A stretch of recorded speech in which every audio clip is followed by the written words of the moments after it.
ملک بھر کی طرح لاہور میں بھی کشمیر کے عوام کے ساتھ اظہار یکجہتی کرنے کے لیے ریلیاں اور جلوس نکالے جا رہے ہیں۔ مزید احوال جانتے ہیں نمائندہ لاہور حماد سعید سے۔ جی حماد، بتائیے گا۔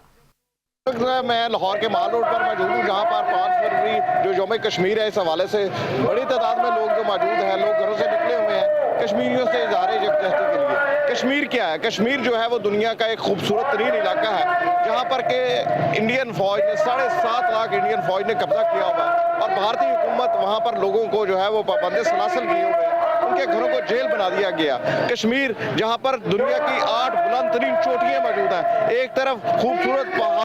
کے برف سے ڈھکے ہوئے ہیں اور دوسری طرف انتہائی خوبصورت وادی ہیں۔ کشمیر دنیا کا وہ علاقہ ہے جو دنیا کی 1/3 آبادی کو پانی فراہم کرتا ہے، جہاں پر بھارت، پاکستان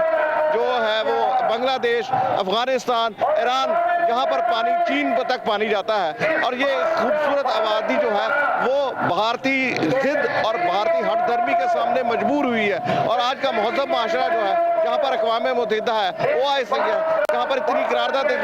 جو جمع کروائی گئی ہیں، مگر اس کے باوجود بھی کشمیریوں کو آزادی کے کچھ نہیں ہو سکا۔ آج بھی کشمیری کی بہنوں کی عزت لوٹی جا رہی ہے، آج بھی جو ہے نوجوان جو وہ جیلوں میں گل سڑ رہے ہیں، آج بھی جو کشمیری سیاسی قیادت ہے وہ آج بھی پھانسیاں لینے کے لیے جیلوں میں رکھی جا رہی ہیں، مگر یہ مہذب معاشرہ اس کی آزادی کے لیے کچھ نہیں کر سکا۔ یہاں پر موجود ہے لاہور کے جو مال روڈ ہے، یہاں پر لاہور کے 2 کروڑ عوام سے زائد جو ہے لوگ یہاں پر جمع ہو رہے ہیں، تاکہ کشمیریوں کی خود ارادیت کی آواز کو بلند کیا جا سکے اور دنیا کو دکھایا جا سکے۔ جی